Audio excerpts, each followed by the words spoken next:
चलिए स्टूडेंट, एक बार फिर सबका स्वागत और वेलकम है आपके अपने ऑनलाइन प्लेटफॉर्म। और मैं हूं अमन शर्मा और आपका सब्जेक्ट वर्ब एग्रीमेंट का सेकंड लेक्चर है। तो चलिए स्टूडेंट, स्टार्ट करते हैं बेहतरीन ढंग से और एक एक बातों को समझने का आपने कोशिश करना है। चलिए भाई, लास्ट लेक्चर में अपने कौन कौन से पॉइंट हो चुके हैं बेटा? ये सारी बातें हम ऑलरेडी डिस्कस चुके हैं भाई। थर्ड और फोर्थ कंसेप्ट भी अपना कंप्लीट हो चुका है और इसके बाद यस हम 5 क्वेश्चंस कर चुके हैं भाई। सब्जेक्ट वर्ब एग्रीमेंट के 5 क्वेश्चंस का मतलब हो गया कि हम 5 कंसेप्ट पढ़ चुके हैं।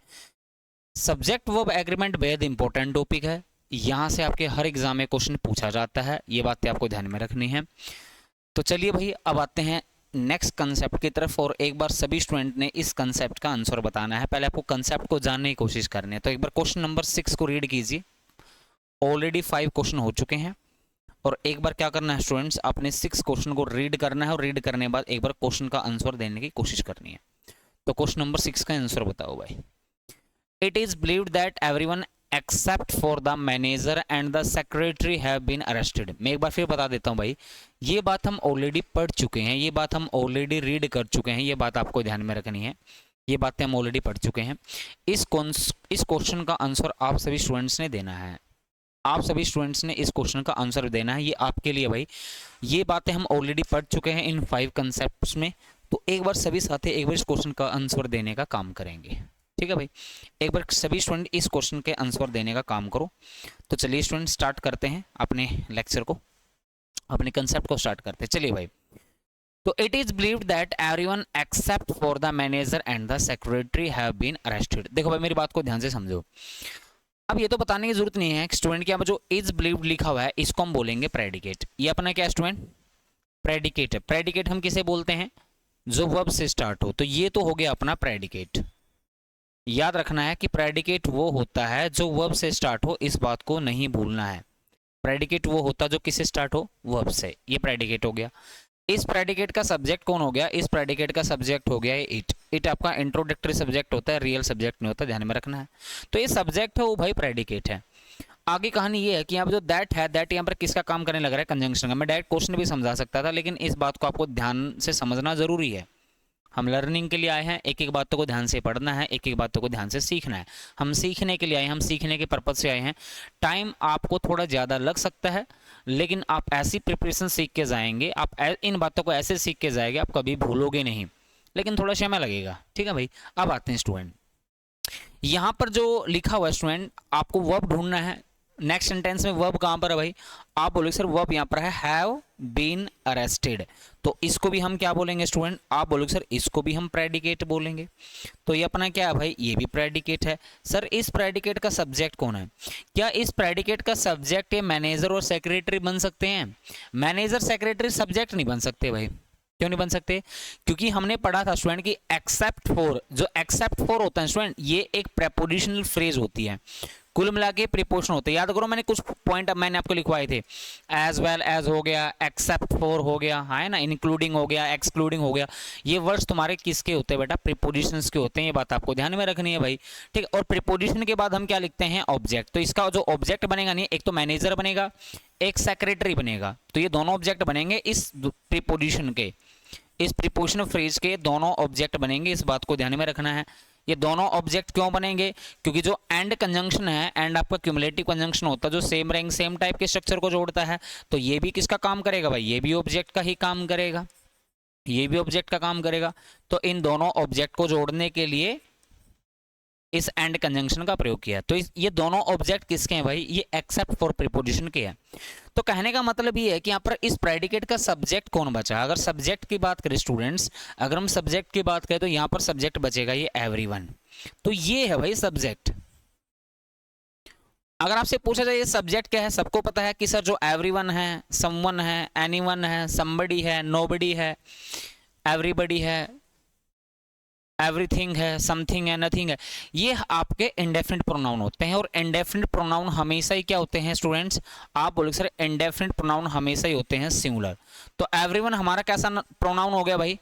आप बोलोगे सर सिंगुलर प्रोनाउन है।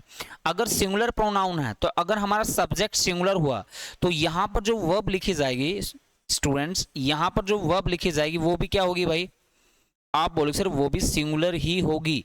अगर वो भी सिंगुलर ही होगी तो हमें यहाँ पर हैज़ लिखना चाहिए, हैव लिखना चाहिए। तो यहाँ पर हमें हैव नहीं किसका प्रयोग करना चाहिए भाई, हैज़ का प्रयोग करना चाहिए।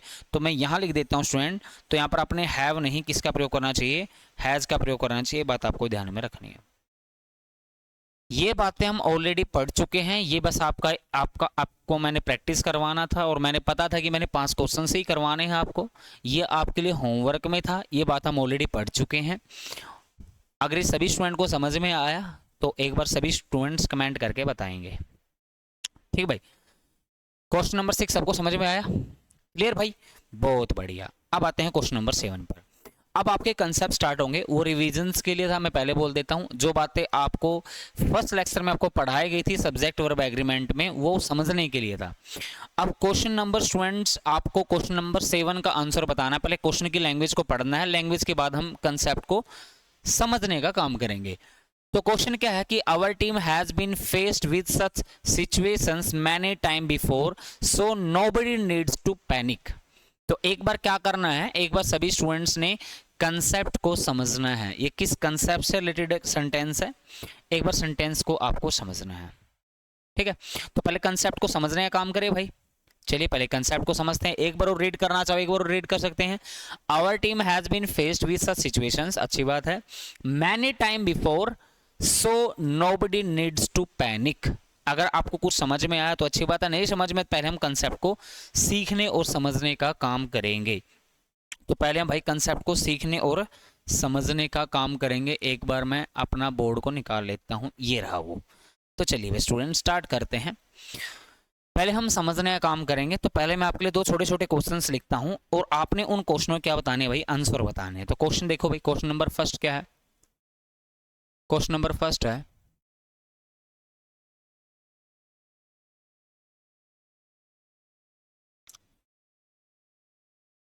Many and employees in our organization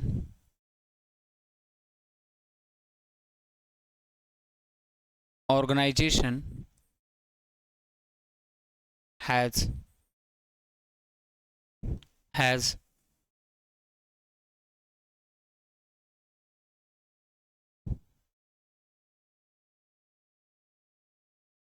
worked hard for a long time, for a long time। तो फर्स्ट क्वेश्चन तो ये है स्टूडेंट आपके लिए, और एक क्वेश्चन और डिस्कस कर लेते हैं भाई। एक क्वेश्चन और मैं आपके लिए लिख देता हूँ बेटा, इन दोनों क्वेश्चनों का आपने आंसर बताने भाई। Question number second,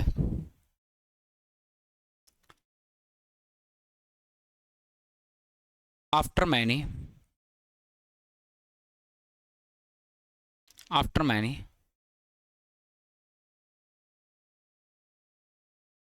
unsuccessful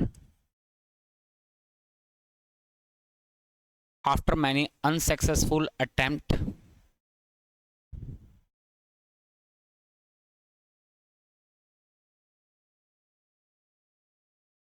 the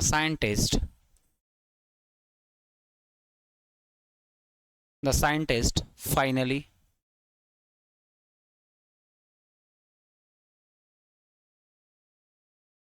succeeded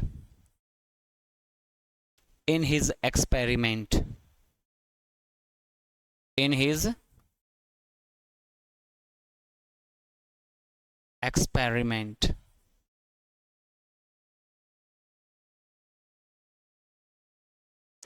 तो चलिए स्टूडेंट एक बार इन दोनों क्वेश्चनों को रीड करो, रीड करने के बाद एक बार इन दोनों छोटे छोटे क्वेश्चनों का आंसर बताओ। तो एक बार आप ट्राई करो भाई, जितना आप ट्राई करोगे उतना अच्छा आप रहेगा आपके लिए। तो समझने की कोशिश करनी है स्टूडेंट्स, समझने की कोशिश करनी है। एक दिन में कुछ नहीं होता भाई, 2 दिन में कुछ नहीं होता। आप चीज़ों को आराम आराम से देखोगे, समझने की कोशिश करोगे, तभी आपको फायदा होगा, तभी ये आपके लिए जो वीडियोज हैं ये फ्रूटफुल रहेगी। अच्छे से नोट्स बनाइए, इनको लिखने की कोशिश कीजिए, उनको समझने की कोशिश कीजिए, तभी आपको इंग्लिश समझ में आएगा। ये टॉपिक बेहद इंपॉर्टेंट टॉपिक है, यहाँ से आपको 100% एग्जाम में क्वेश्चन देखने को मिलते हैं। आप तभी उन क्वेश्चनों को कर पाओगे जब ये बातें आपको समझ में आएंगी। ठीक भाई, एक बार दोनों क्वेश्चन का आंसर बताओ।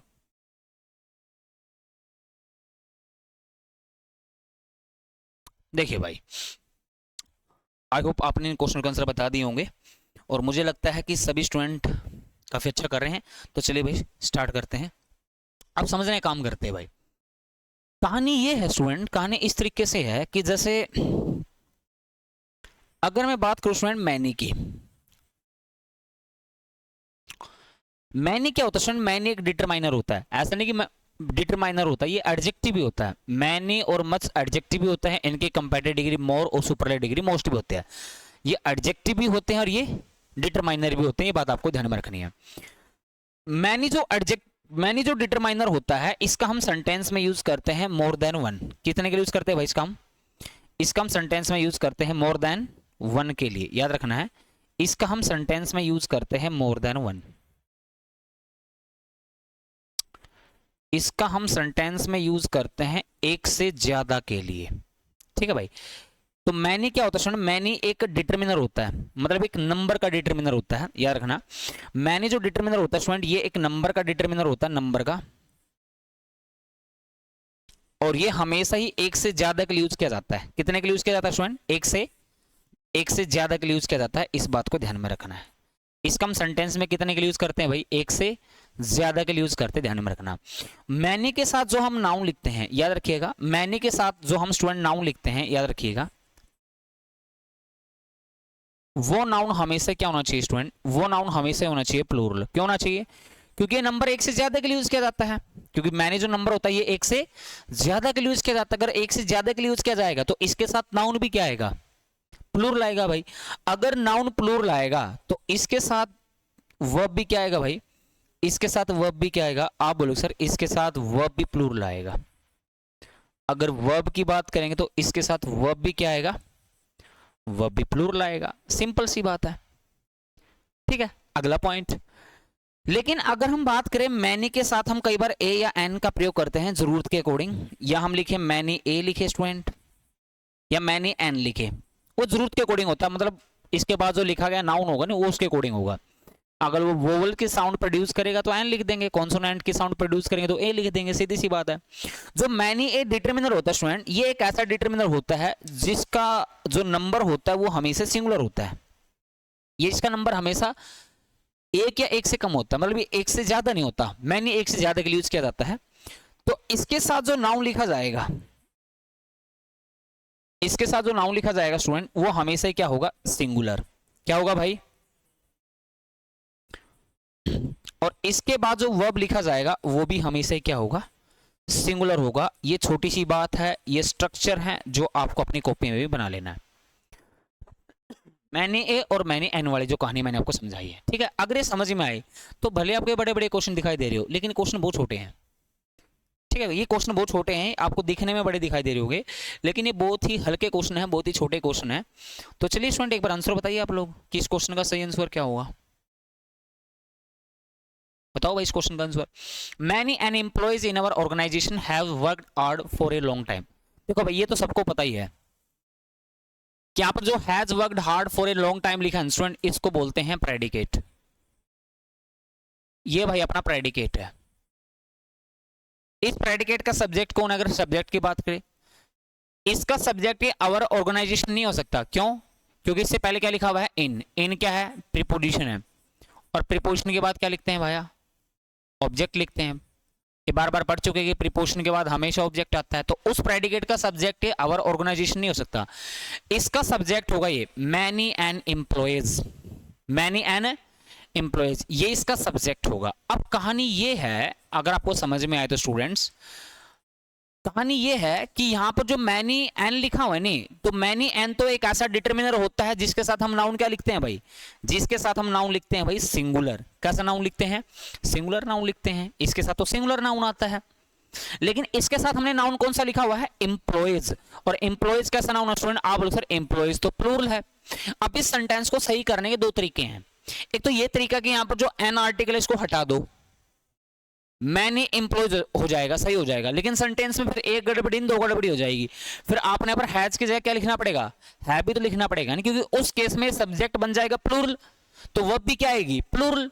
तो आपके पास दो ऑप्शन है, अगर ए एन को हटाओगे तो हैज की जगह क्या लिखना पड़ेगा, हैव, या फिर एक सिंपल सा ऑप्शन है कि मैनी एन आपका सिंगुलर डिटरमिनर होता है, इसके साथ नाउन भी क्या आता है, सिंगुलर आता है, तो आपके पास एक ही ऑप्शन ये हो गया कि अब एम्प्लॉयज की जगह क्या लिख दो भाई, एम्प्लॉय लिख दो, बात खत्म हो गई।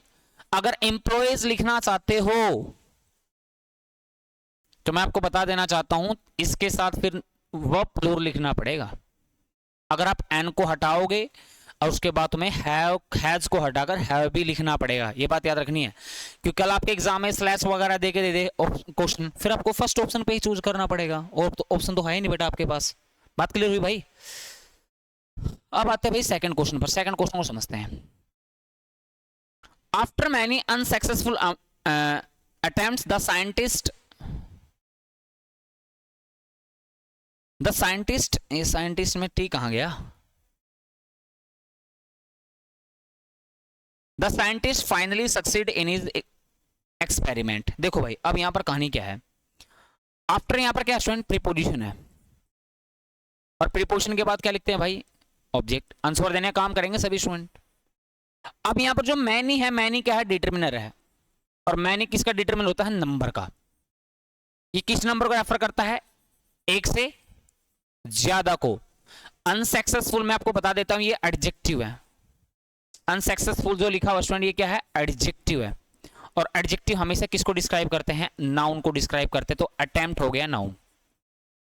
तो कहने का मतलब ये है कि जो एडजेक्टिव है ये भी अटेम्प्ट के लिए यूज किया गया है, जो मैनी है ये भी अटेम्प्ट के लिए यूज किया गया है, और मैनी एक ऐसा नंबर होता है जिसका हम यूज करते हैं मोर देन वन के लिए। अगर मोर देन वन के लिए यूज करते हैं तो इसके साथ अटेम्प्ट आना चाहिए, अटेम्प्ट्स आना चाहिए, तो इसके साथ हमें लिखना चाहिए भाई अटेम्प्ट्स। क्या लिखना चाहिए, अटेम्प्ट्स लिखना चाहिए, यहाँ पर अटेम्प्ट्स का प्रयोग करो। सिंपल सी बात है, छोटी बात है, और मुझे लगता है सबको समझ में आई। अगर सबको समझ में आए तो क्वेश्चन का आंसर बताओ, क्वेश्चन नंबर 8। तो अब क्वेश्चन नंबर 8 का आंसर तुम्हारे हाथों में है भाई, ए वतन साथियों, चलिए भाई तुम्हारे हाथों में है, आंसर बताओ। They will never believe that it is I who is a person, sorry 18 is 7th है, our team has been faced with such situations many time before. अब देखो भाई गड़बड़ी क्या होगी इसमें, गड़बड़ी ये हो गई अगर तुम जानना चाहो तो, यहां पर जो हैज बीन फेस लिखा ये तो वर्ब हो गया भाई, हाँ या ना, और इस वर्ब का सब्जेक्ट कौन है, आवर टीम हो गया, और आगे कहानी है कि यहाँ पर विद क्या है, प्रीपोजिशन है, और प्रीपोजिशन के बाद क्या लिखते हैं, ऑब्जेक्ट। यहाँ पर जो सच सिचुएशंस लिखा है ये क्या है, ऑब्जेक्ट है। लेकिन आगे कहानी क्या है, आगे कहानी है यहाँ पर क्या लिखा है, मैनी टाइम। मैनी कैसा डिटरमिनर होता है, आप बोलो मैनी जो डिटरमिनर होता है ये हमेशा नंबर को रेफर करता है, और वो नंबर हमेशा ही मोर देन वन होता है, तो इसके साथ जो नाउन आएगा वो नाउन हमेशा क्या होगा, सिंगुलर होगा, प्लूरल होगा। इसके साथ जो नाउन होगा वो हमेशा ही प्लूरल होगा। अगर प्लूरल होगा तो यहाँ पर टाइम नहीं किसका प्रयोग करेंगे स्टूडेंट्स, टाइम्स का प्रयोग करेंगे, सीधी सी बात है जो आपको ध्यान में रखनी है। आगे सेंटेंस पढ़ने की जरूरत नहीं है भाई, यहाँ पर टाइम नहीं फिर टाइम्स का प्रयोग करेंगे। बात हजम हुई भाई, बढ़े आगे, चलो भाई क्वेश्चन नंबर 8। अब आपके सामने स्टूडेंट क्वेश्चन नंबर 8 क्वेश्चन की लैंग्वेज को रीड करो फिर आंसर बताओ। They will never believe that it is I who is person responsible for everything that they have faced till now. What is the answer of this question? अगर आपने इस question को read कर लिया तो एक बार सभी स्टूडेंट आंसर बताएंगे। They will never believe that it is I who is person responsible for the everything that they have faced till now. करें डिस्कस भाई, समझने की कोशिश करें। चलिए भाई अब समझने का काम करते हैं स्टूडेंट, क्वेश्चन नंबर 8 को हम समझने का काम करते हैं काम। अब देखिए भाई पहले हम इसके कंसेप्ट को समझेंगे कि किस कंसेप्ट से रिलेटेड क्वेश्चन है, पहले हम कंसेप्ट को समझने का काम करेंगे, उसके बाद क्वेश्चन को डिस्कस करेंगे। अब मेरी बात को ध्यान से समझना भाई, मैं दो प्यारे प्यारे छोटे छोटे क्वेश्चन लिखता हूं, एक बार उन क्वेश्चनों के आंसर बताने हैं। मैंने क्वेश्चन लिखा student,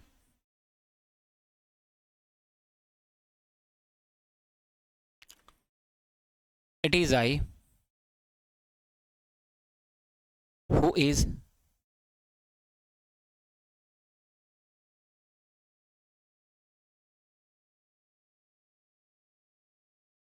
who is responsible.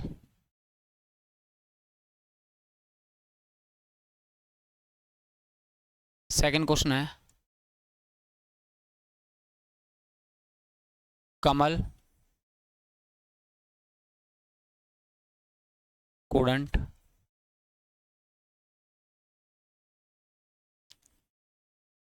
ans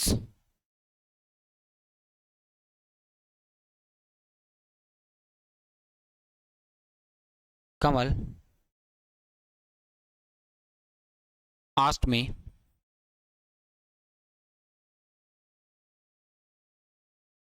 some questions that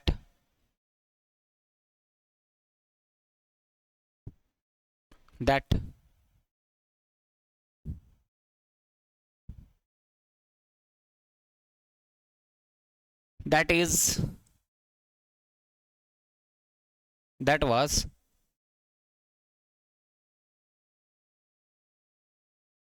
very important।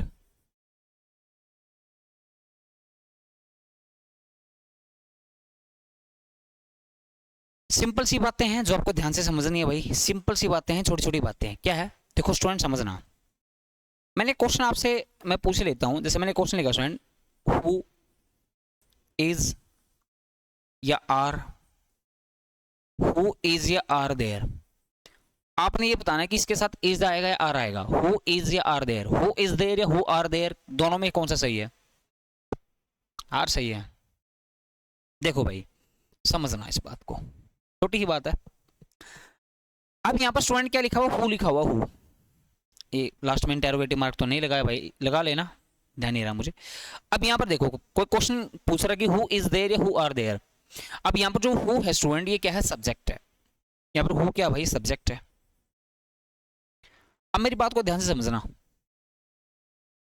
हम प्रोनाउन पढ़ चुके हैं और मैंने आपसे पहले भी बात की। अभी जो सब्जेक्ट वर्ब एग्रीमेंट है, ये कोई इंडिविजुअल टॉपिक नहीं होता, ये मल्टीपल टॉपिक का एक एडिशन होता है। बहुत सारे टॉपिक से टॉपिक बना है सब्जेक्ट वर्ब एग्रीमेंट।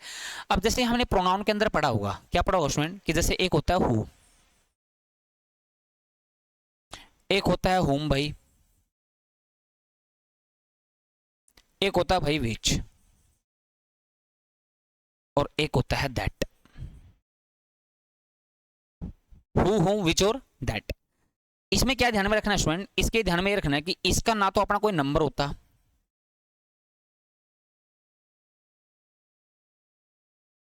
ना इसका अपना कोई पर्सन होता, ना इसका अपना कोई केस होता भाई, और ना ही इसका अपना कोई जेंडर होता।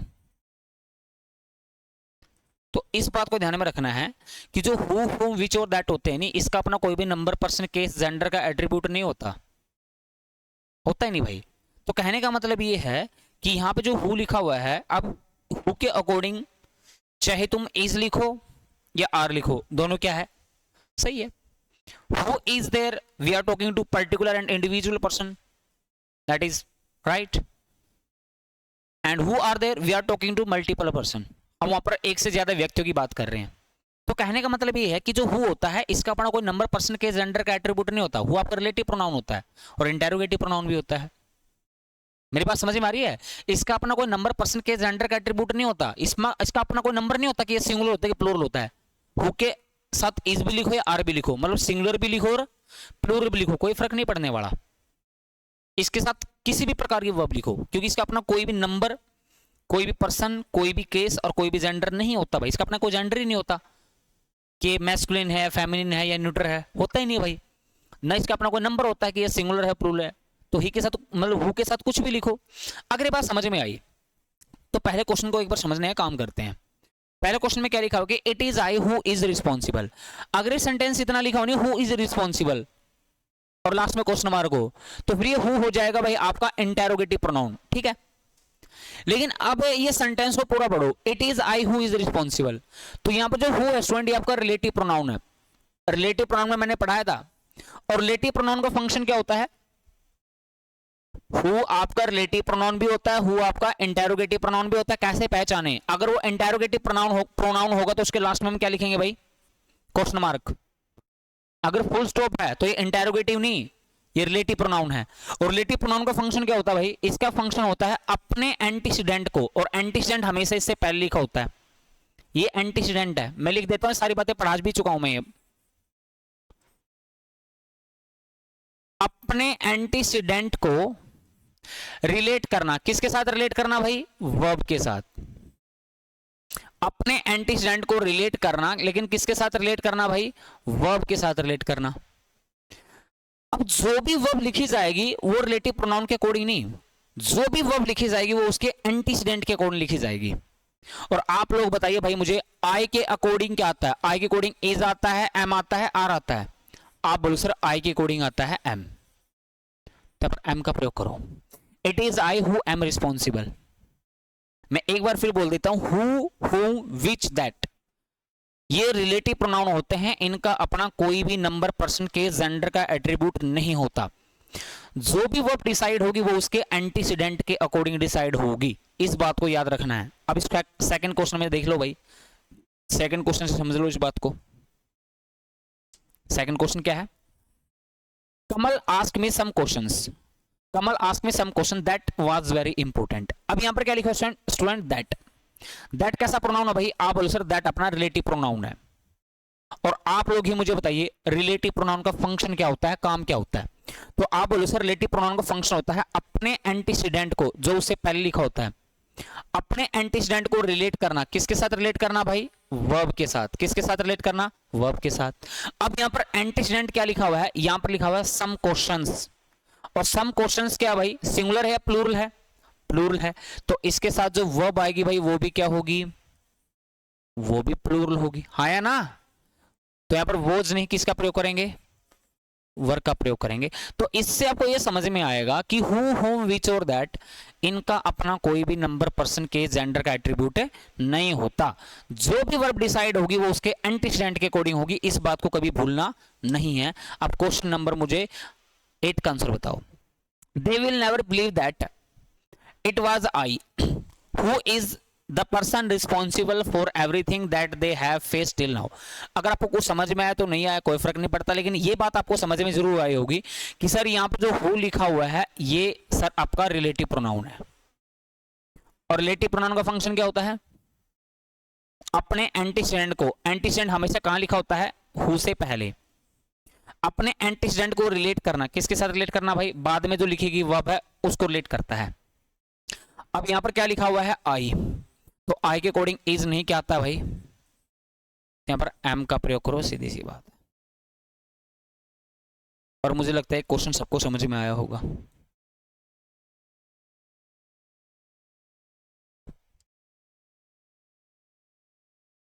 क्लियर? बढ़े आगे? चलिए भाई अब बढ़ते हैं आगे। More than one wars has been fought between India and Pakistan since both the countries got independence in 1947. एक बार आप लोग क्वेश्चन नंबर 9 के लैंग्वेज को पढ़ो, और लैंग्वेज को पढ़ने के बाद क्वेश्चन का आंसर बताओ भाई। क्वेश्चन का आंसर बताओ लैंग्वेज पढ़ने के बाद। More than one wars has been fought between India and Pakistan since both the countries got independence in 1947. देखो भाई मेरी बात को ध्यान से समझना, एक बार मेरी बातों को बिल्कुल ध्यान से समझना और सीखना है। अब समझने का काम करते हैं, समझना क्या है। मैं आपके लिए दो छोटे छोटे क्वेश्चन लिखता हूं, आपकी बार बहुत छोटे छोटे क्वेश्चन लिखूंगा और आपने आंसर बताना। मैंने क्वेश्चन लिखा ए, मैं आपके लिए स्ट्रक्चर ही बना दूंगा भाई, ऊपर लिख देता हूं थोड़ा।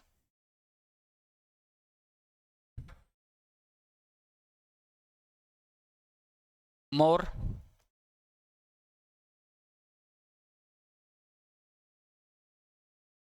more chapter than one, more chapter than one is taught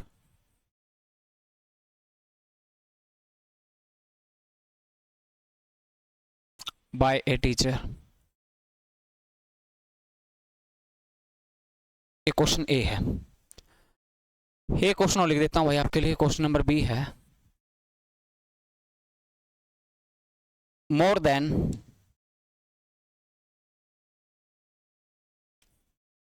then one chapters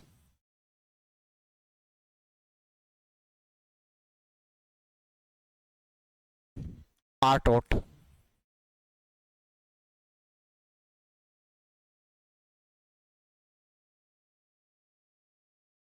by a teacher। चलिए भाई, बहुत छोटे छोटे क्वेश्चंस लिखे हैं और एक बार इन क्वेश्चन को आप आंसर बताएंगे। More chapter than one is taught by a teacher, more than one chapters are taught by a teacher. एक बार आप इन क्वेश्चनों को आंसर बताओ। देखिए भाई, मेरी बातों को ध्यान से समझना। अब देखिए, फ्रेज होती है, दो छोटी छोटी फ्रेज है, ध्यान में रखना है। अगर सेंटेंस में लिखा हो मोर और मोर के साथ लिखा हो भाई नाउन, क्या लिखा हो, मोर के साथ क्या लिखा हो स्टूडेंट, नाउन लिखा हो। अगर आपने पढ़ा तो अच्छी बात है, अगर नहीं पढ़ा था तो ध्यान में रखना। बहुत सारे स्टूडेंट है जो फर्स्ट टाइम क्लास लगा रहे हैं और उन्होंने एडजेक्टिव का पहले कभी पढ़ा नहीं है। एडजेक्टिव में एक पॉइंट होता है स्टूडेंट, अगर आपने कभी पढ़ा हो कि जी एक मच होता है, एक मैनी होता है। अभी मैंने डिस्कस किया था, ये दोनों होती है भाई पॉजिटिव डिग्री। कैसी डिग्री होती है, पॉजिटिव। इसकी जो अपनी कंपैरेटिव डिग्री होती है भाई वो होती है मोर। क्या होती है भाई, मोर होती है कंपैरेटिव डिग्री। अगर सुपरलेटिव डिग्री की बात करें भाई वो होती है मोस्ट। मोस्ट होती है भाई सुपरलेटिव डिग्री। ये सुपरलेटिव डिग्री होती है, ये कंपैरेटिव और पॉजिटिव है। Positive, comparative, superlative. अब यहां पर देख सकते हो, यहां पर क्या लिखा हुआ, मोर लिखा हुआ है, मोर लिखा हुआ है। अब मोर जो है आप देख सकते हो, मोर जो है ये मच की भी कंपैरेटिव डिग्री है और मैनी कंपैरेटिव डिग्री है। दोनों में क्या डिफरेंस होता है, दोनों में ये डिफरेंस होता है स्टूडेंट कि जो मच होता है इसका हम यूज करते हैं अनकाउंटेबल नाउन के साथ, और मैनी होता भाई इसके साथ हम यूज करते हैं काउंटेबल। लेकिन काउंटेबल नाउन तो यूज होगा इसके साथ, लेकिन वो काउंटेबल नाउन हमेशा किस नंबर का होना चाहिए, सिंगुलर या प्लूरल। क्योंकि अभी हमें डिस्कस किया था नहीं, मैनी जो नंबर होता है ये एक से ज्यादा के लिए यूज किया जाता है। ठीक है, अब बस ये देखना कि यहां पे जो मोर लिखा हुआ है ये मोर किसका पॉजिटिव डिग्री है, मच का है या मैनी का है। अब ये पता चलेगा हमें, यहां पर लिखा गया वर्ड एक चैप्टर है, चैप्टर। पहले क्वेश्चन की बात करें हम, चैप्टर लिखा हुआ है। अब चैप्टर सबको पता है स्टूडेंट, ये काउंटेबल नाउन होता है। मैं लिख भी देता हूं, जो चैप्टर होता है स्टूडेंट ये होता है काउंटेबल नाउन। काउंटेबल नाउन क्या होता है, तो काउंटेबल नाउन वो होते हैं जिनको तुम सिंगुलर से प्लूरल की फॉर्म में चेंज कर सको। जैसे बुक का क्या कर सकते हो, बुक्स। टेबल का टेबल्स, कंप्यूटर का कंप्यूटर्स। तो चैप्टर का हम क्या कर सकते हैं, चैप्टर्स कर सकते हैं। जो चैप्टर होता है स्टूडेंट ये आपका काउंटेबल नाउन होता है। अगर काउंटेबल नाउन होता है तो हमें ये समझ में आ गया कि यहाँ पर जो लिखा गया मोर है, उस सेंटेंस में जो लिखा गया मोर है, जो मोर है वो मोर किसकी पॉजिटिव डिग्री है भाई, मैनी की है, मैनी की है। और मैनी काउंटेबल नाउन के साथ यूज किया जाता है। तो इस बात को ध्यान में रखना कि अगर ये काउंटेबल नाउन हो, मतलब इस मोर के बाद लिखा गया नाउन क्या हो भाई, मैं आपको कुल मिला के बाद समझा देता हूं। अगर मोर के बाद लिखा गया नाउन क्या हो भाई, काउंटेबल हो, क्या हो भाई,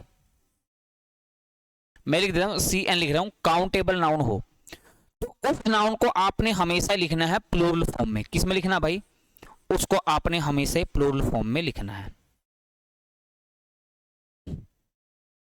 और उसके बाद एडजेक्टिव जाएगा देन वन, उसके बाद एडजेक्टिव लिख दो भाई देन वन। दूसरा पॉइंट स्टूडेंट, इसके साथ जो वर्ब लिखी जाएगी, क्या लिखी जाएगी स्टूडेंट, वर्ब। तो वो वर्ब भी क्या रहने वाली है भाई, क्योंकि उस केस में भाई ये सब्जेक्ट का काम करेगा। यहां पर जो मोर के बाद जो नाउन लिखा जाएगा नहीं, ये किसका काम करेगा, ये काम करेगा सब्जेक्ट का। और सब्जेक्ट तुम्हारा क्या होगा, प्लूरल, तो इसके साथ जो वर्ब लिखी जाएगी वो भी क्या होगी, प्लूरल।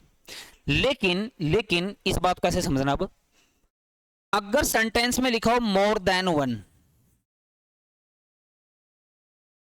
मोर देन वन, अगर सेंटेंस में मोर देन वन लिखा हो और इसके बाद हमें लिखना हो नाउन, क्या लिखना स्टूडेंट, नाउन को लिखना हो, और ध्यान रखने वाली बात यह है कि जो मोर देन वन जो होता है ना, इसको बोलते हैं डिटरमाइनर फ्रेज। ये डिटरमाइनर फ्रेज होती है, ठीक है, ये डिटरमाइनर फ्रेज होती है। मैं लिख भी देता हूं। और इसके साथ आपने जो नाउन लिखना है, या रखना है, इसके साथ जो नाउन लिखना है स्टूडेंट, वो नाउन हमेशा क्या होना चाहिए? सिंगुलर होना चाहिए। क्या होना चाहिए भाई? सिंगुलर होना चाहिए। और इसके साथ जो भाई वर्ब लिखी जाएगी, इसके साथ जो भाई वर्ब लिखी जाएगी, याद रखना है, वो वर्ब भी हमेशा क्या होगी भाई? सिंगुलर होगी। इस बात को ध्यान में रखना है, वो वर्ब भी क्या होगी? सिंगुलर होगी। अगर कुछ समझ में आया तो ऊपर वाले क्वेश्चन के आंसर बताओ। क्वेश्चन क्या है देखो भाई, यहां पर क्या लिखा हुआ? मोर लिखा हुआ है। और मोर के साथ अगर कभी भी आप क्या लिखोगे भाई? Countable noun. देखो चैप्टर काउंटेबल नाउन होता है। अगर काउंटेबल नाउन लिखोगे तो ये नाउन हमेशा क्या होना चाहिए भाई? अरे बोलो क्या होना चाहिए? प्लूरल होना चाहिए। तो यहां पर हम चैप्टर नहीं, क्या लिखना चाहिए? चैप्टर्स लिखना चाहिए, ठीक। और उसके बाद जो वर्ब लिखी जाएगी, देखो ये प्रेडिकेट है नहीं, is told by a teacher, इसको हम प्रेडिकेट बोलेंगे, क्योंकि प्रेडिकेट वो होते हैं जो कहां से स्टार्ट हो? वर्ब से स्टार्ट हो। तो is told by a teacher ये प्रेडिकेट है। तो कहने का मतलब ये है कि इसके साथ जो वर्ब लिखी जाएगी, ये रिवर्ब, तो वो वर्ब भी क्या होगी स्टूडेंट? वो वर्ब भी प्लूरल होगी। तो यहां पर हमें इज नहीं, किसका प्रयोग करना चाहिए? आर का। सिंपल सी बात है जो आपको ध्यान में रखनी है। अब आते इस पे, more than one chapters are taught by teacher. ये बिल्कुल सिंपल क्वेश्चन हो गया। मोर देन वन, ये हमारा डिटरमिनर फ्रेज है, ये हो गया भाई डिटरमिनर फ्रेज। और इस डिटरमिनर फ्रेज के साथ जो चैप्टर्स लिखा है ये नाउन है, लेकिन ये नाउन हमेशा क्या होना चाहिए? ये नाउन सिंगुलर होना चाहिए भाई। अगर सिंगुलर होना चाहिए तो हमें यहां पर चैप्टर्स नहीं, क्या लिखना चाहिए? चैप्टर। अब दूसरा पॉइंट ये है कि इसके साथ जो वर्ब लिखा जाएगा, ये तो पता होगा सबको, प्रेडिकेट है। ये प्रेडिकेट मैं लिख भी देता हूं, लेकिन इसके साथ जो वर्ब लिखा जाएगा, वो वर्ब भी हमेशा क्या होना चाहिए भाई? वो वर्ब भी हमेशा सिंगुलर होना चाहिए। यहां पर आर नहीं, किसका प्रयोग करेंगे? इसको। आर नहीं, इसका प्रयोग करेंगे। छोटी सी बात को आपने हमेशा ध्यान में रखना है। क्लियर? अगर समझ में आया तो इस क्वेश्चन का आंसर बताओ अब।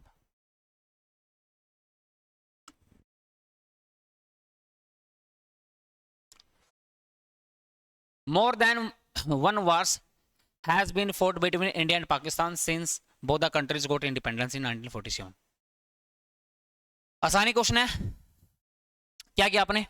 यहां पर लिखा है मोर देन वन, तो ये हो गया अपने स्टूडेंट डिटरमिनर फ्रेज। जो मोर देन वन है ये क्या हो गया भाई? ये हो गया डिटरमिनर फ्रेज। और इस डिटरमिनर फ्रेज के साथ जो नाउन लिखा जाएगा, वो नाउन सिंगुलर होना चाहिए, प्लूरल होना चाहिए? नाउन होना चाहिए सिंगुलर। और सिंगुलर तब होगा जब हमें यहाँ पर वोर्स नहीं, क्या लिखे भाई? वोर लिखे। क्या लिखे? वोर। और देखो इसके बाद जो वर्ब लिखा देख सकते हैं आप, इसके बाद जो वर्ब लिखा वो भी क्या है? वो भी क्या है? सिंगुलर ही है। क्या भाई? देखो हैज लिखा नहीं, सिंगुलर ही है। तो इस सेंटेंस में सिर्फ एक गलती थी, तो हमें यहाँ पर वोर्स नहीं, वोर लिखना पड़ेगा। तो कुल मिला के बात ये है, मोर के बाद अगर नाउन लिखोगे, अगर वो नाउन काउंटेबल होगा तो नाउन लिखना plural.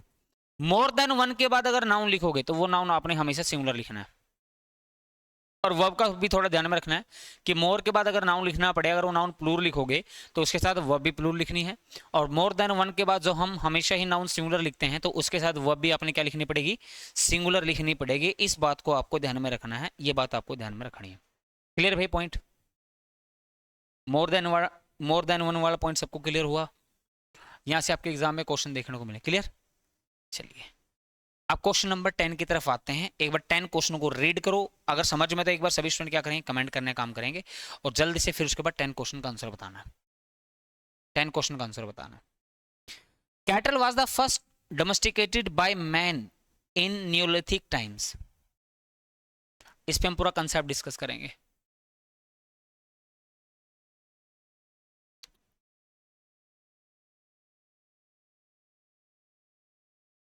Cattle was first domesticated by man in Neolithic times. देखो भाई समझने का काम करते हैं एक बार। पहले आगे बढ़ते हैं, पहले कंसेप्ट को समझते हैं। पहले कंसेप्ट को समझते हैं।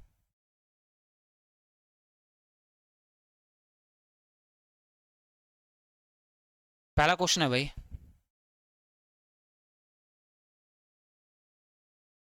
फर्स्ट क्वेश्चन है,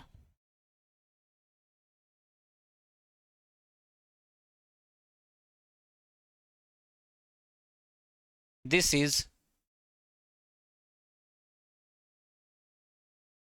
not my poultry.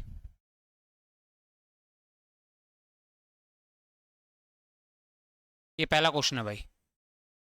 Second question है, this is not my poultry. Second question है,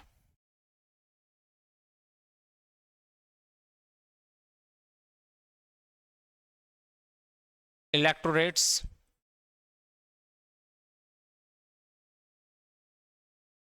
शुड यूज his rights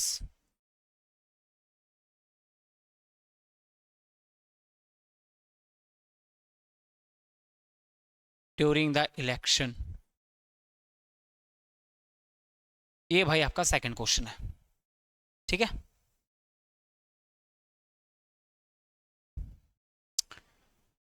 चलिए भाई समझते हैं, एक बार दो छोटे छोटे क्वेश्चन लिखिए, फिर उनको हम समझने का काम करते हैं। This is not my poultry, electorate should use his rights during the election.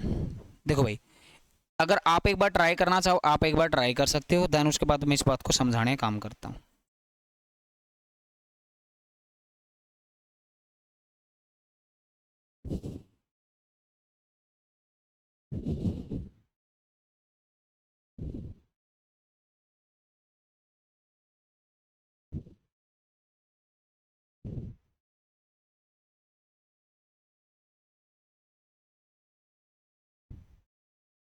चलो करो ट्राई भाई, हुआ बहुत बढ़िया। चलिए करते हैं स्टार्ट। आप ध्यान से इन बातों को समझना, जिसको नहीं समझ में अगर समझना, बहुत बढ़िया भाई। पहला क्वेश्चन देखो, दिस यहाँ पर क्या है, सब्जेक्ट है। दिस दैट दिस दोज ये हमारे प्रोनाउन होते हैं, जिसको बोलते हैं डेमोन्स्ट्रेटिव प्रोनाउन, ठीक है भाई। इज यहाँ पर क्या है, वर्ब है।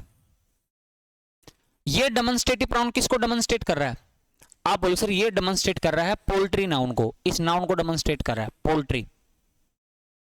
और पोल्ट्री कैसा नाउन होता है, आप बोलो सर जो पोल्ट्री नाउन होता है नहीं, ये दिखने में सिंगुलर होता है, लेकिन होता क्या भाई, होता प्लूरल है। होता प्लूरल है लेकिन दिखने में सिंगुलर होता है।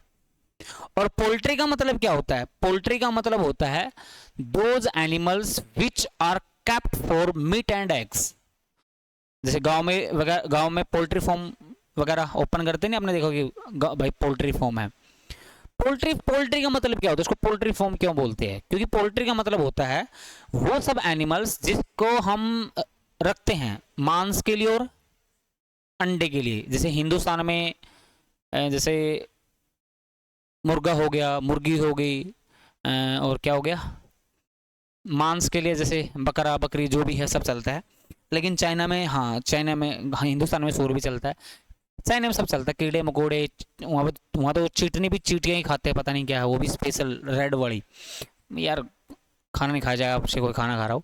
तो कहने का मतलब ये है कि पोल्ट्री का मतलब होता है those animals which are kept for meat and eggs. वो सब एनिमल्स जिसको मांस के लिए और अंडे के लिए पालते हैं उसको हम पोल्ट्री बोलते हैं। क्या बोलते हैं, पोल्ट्री बोलते हैं। तो कहने का मतलब ये है कि जो पोल्ट्री वर्ड होता है ये नाउन सिंगुलर नहीं प्लूरल होता है, ठीक है भाई।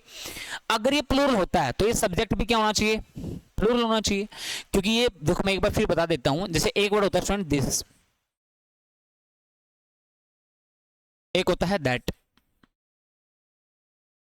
एक होता है दीज, एक होता है दोज।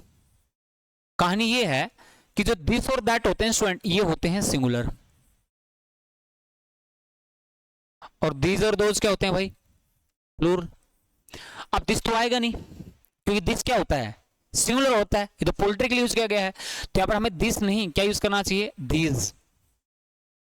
अगर आपका सब्जेक्ट हो गया प्लूरल तो इसके साथ वर्ब भी क्या आएगी भाई, अरे बोलो, प्लूरल आएगी। तो यहां पर इज नहीं किसका प्रयोग होगा, आर का प्रयोग होगा, दीज आर लिखेंगे। तो पहला क्वेश्चन सबको समझ में आया होगा। अब सेकंड क्वेश्चन को समझते हैं। Electorate should use his rights during the election. अब सेकंड क्वेश्चन को समझते हैं। अब सेकंड क्वेश्चन ही देखो कहानी क्या है भाई। सेकंड क्वेश्चन की कहानी है, यहां पर लिखा स्टूडेंट इलेक्ट्रोरेट्स। देखो एक वर्ड होता है स्टूडेंट इलेक्ट्रोरेट।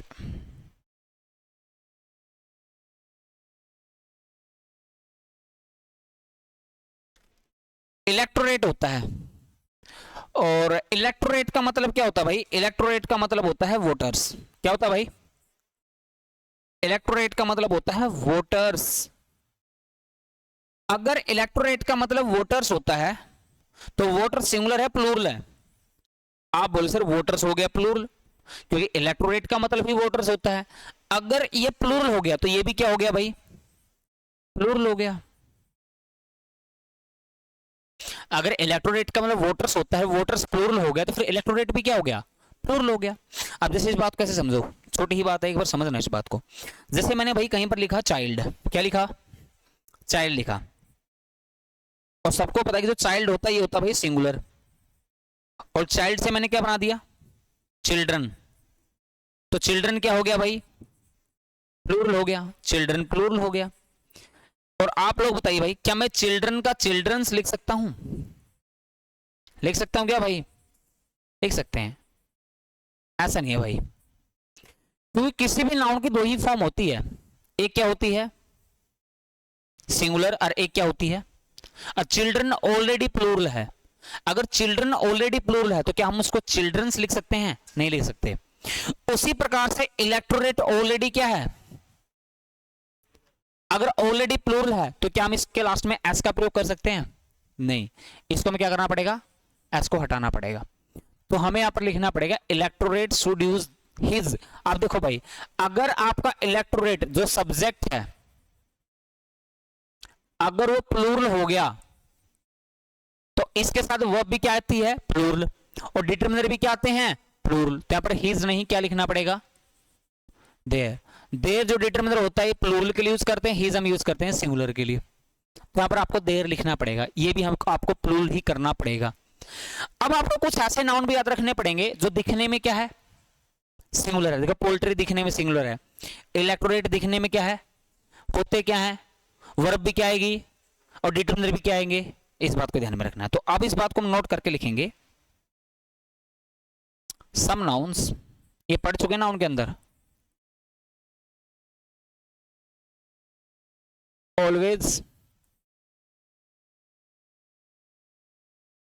Look singular. कुछ ऐसे नाउन्स होते हैं जो दिखने में क्या होते हैं? सिंगुलर होते हैं, लेकिन होते क्या हैं? होते क्या हैं? होते प्लूरल हैं। अब कुछ ऐसे नाउन्स होते हैं जो दिखने में सिंगुलर होते हैं भाई, लेकिन होते प्लूरल हैं। लेकिन होते क्या हैं भाई? होते प्लूरल हैं। कौन कौन से नाउन है? चलिए लिखना स्टार्ट करते हैं। सबसे पहले आपको 3P ध्यान में रखना, 3P। जैसे एक वर्ड होता है पुलिस, पीपल, पब्लिक। ये तीनों वर्ड देखो दिखने में सिंगुलर है लेकिन होते प्लूरल है। उसके बाद लिखना भाई चिल्ड्रन, कैटल। कैटल ध्यान में रखना, कैटल का मतलब क्या होता है? मैं सारी बातें लिखूंगा, एक बार मैं वर्ड को लिख लेता हूं फिर समझा देता हूं भाई। कैटल के बाद ध्यान में रखना इलेक्ट्रोरेट। इलेक्ट्रोरेट के बाद ध्यान में रखना भाई वर्मिन।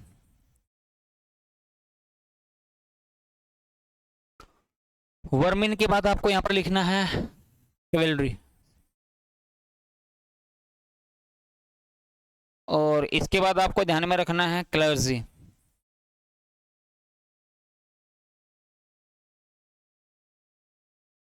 क्लर्जी। और क्लर्जी के बाद क्या लिखोगे? क्लर्जी के बाद लिखना है यहां पर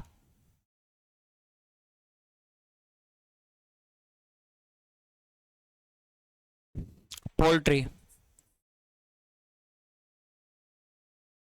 पिजेंट्री।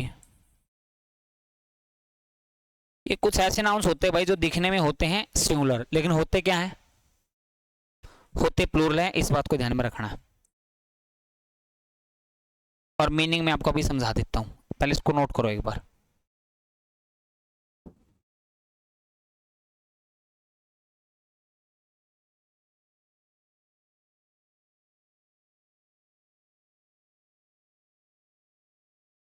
देखो भाई, पुलिस का मीनिंग तो सबको पता होगा, पब्लिक का भी, पुलिस का भी, पीपल का भी, जो भी है, चिल्ड्रन का भी। कैटल का मतलब क्या होता है? कैटल का मतलब होता है एनिमल्स। और खुद ही बताओ भाई, एनिमल्स सिंगुलर है प्लूरल है? एनिमल्स सिंगुलर है प्लूरल है? अरे एनिमल्स सिंगुलर है प्लूरल है? प्लूरल है, तो कैटल भी क्या हो गया? प्लूरल हो गया। इलेक्टोरेट का मतलब मैंने अभी क्या बताया था? वोटर्स, और वोटर्स क्या होता है? प्लूरल होता है, तो ये भी प्लूरल हो गया। वर्मिन का मतलब क्या होता है भाई? वर्मिन का मतलब होता है हार्मफुल इंसेक्ट्स।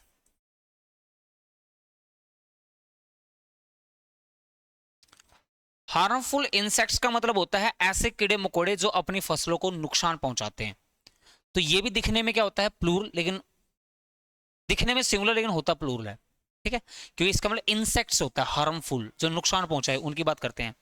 क्लैवरी का मतलब होता है जो ऐसी सेना जो घोड़ों पर होती है, पता नहीं, घुड़सवारी बोलते हैं, ऐसी सेना जो किस पर होती है? घोड़ों पर, एक से ज्यादा, उसको बोलते हैं कैवेलरी। क्लर्जी का मतलब जो पादरी होते हैं उनके ग्रुप को बोलते हैं। और पोल्ट्री मैंने बता दिया। और पिजेंट्री का मतलब क्या होता है? पिजेंट्री का मतलब होता है फार्मर्स। और फार्मर्स सिंगुलर है प्लूरल है भाई? प्लूरल है, तो पिजेंट्री भी क्या हो गया? प्लूरल हो गया। अगर बात समझ में आ गई, अगर सब कुछ समझ में आया, तो मुझे इस क्वेश्चन का आंसर बताओ, क्वेश्चन नंबर 10 का। Cattle was first domesticated by man in Neolithic times. और खुद बताइए भाई स्टूडेंट्स, कैटल यहां पर क्या है? सब्जेक्ट है। और कैटल कैसा सब्जेक्ट होता है? सिंगुलर या प्लूरल? अरे बोलो। प्लूरली तो होता है। और इसके साथ जो वर्ब लिखे जाएंगे वो भी क्या होगी? वो भी प्लूरल होगी। तो इसके साथ वोज नहीं, किसका प्रयोग करेंगे भाई? किसका प्रयोग करेंगे? वर्क का प्रयोग करेंगे, वर्क का। तो हम यहाँ पर वोज नहीं, किसका प्रयोग करेंगे? वर्क का। तो अभी हमें डिस्कस किया स्टूडेंट कि कुछ ऐसे नाउन्स होते हैं जो दिखने में सिंगुलर होते हैं लेकिन होते प्लूरल हैं, तो उनके साथ वर्ब भी आपने क्या लिखना है भाई? प्लूरल। क्लियर यहाँ तक मामला? ये जो कंसेप्ट आपको समझाए जा रहे हैं, कंसेप्ट आपको ध्यान में रखनी है, इंपॉर्टेंट चीजें हैं।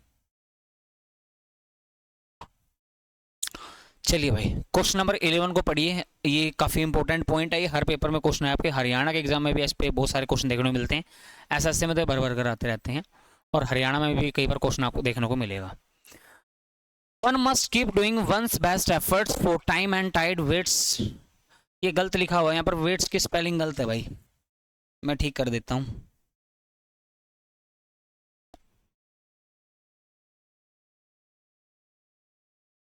अरे क्या हाइड कर दिया मैंने? अरे भाया,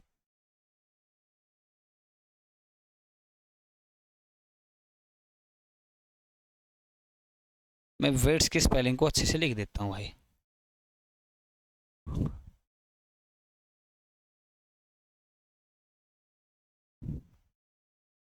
ये वेट्स आएगा WAITS। One must keep doing one's best efforts for time and tide waits for none, however powerful or rich one be no error। क्या आना चाहिए? पहले कंसेप्ट समझते हैं, उसके बाद कहानी डिस्कस करते हैं। कहानी क्या है? पहले वही अपना काम है, पहले हम सीखेंगे कंसेप्ट। क्या सीखेंगे भाई? कंसेप्ट सीखेंगे, उसके बाद इसको आपने इस क्वेश्चन का आंसर बताना। आप बताया करो इन क्वेश्चनों का आंसर, इन क्वेश्चन का आंसर तुम बताया करो कंसेप्ट सीखने के बाद। ये क्वेश्चन का आंसर तुम्हें बताने हैं, मेरा काम है कंसेप्ट सिखाने का, आंसर बताने का आपका काम है इनका। ठीक है, one must keep doing one best. चलिए वे स्टार्ट करते हैं, समझते हैं। ये एग्जाम में क्वेश्चन है, पहले डिस्कस कर लेता हूं।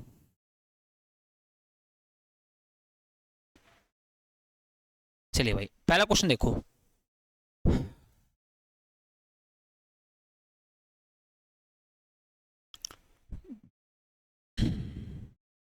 ये आपके एग्जाम में क्वेश्चन आता है, पहले लिख देता हूं। फर्स्ट क्वेश्चन है,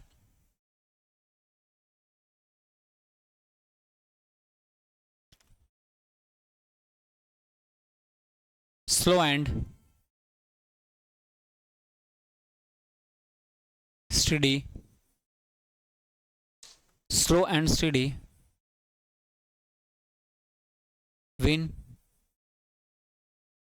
या wins the race.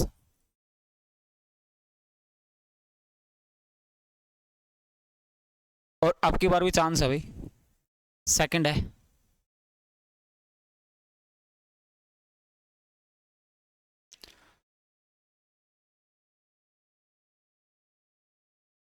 Bread and butter,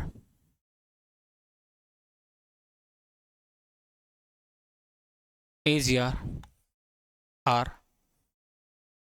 exempted from taxes.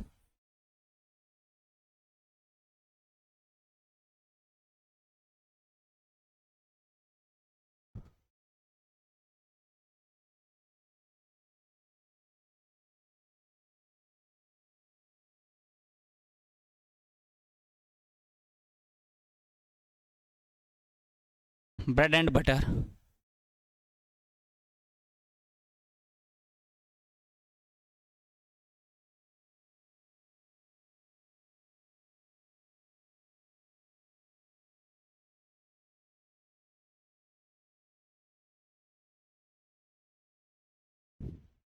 favorite breakfast.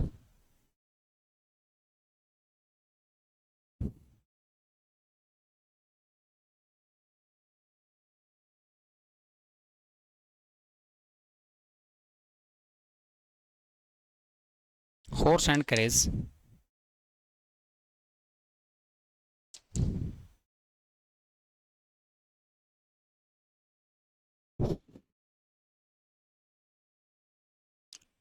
Is या are standing.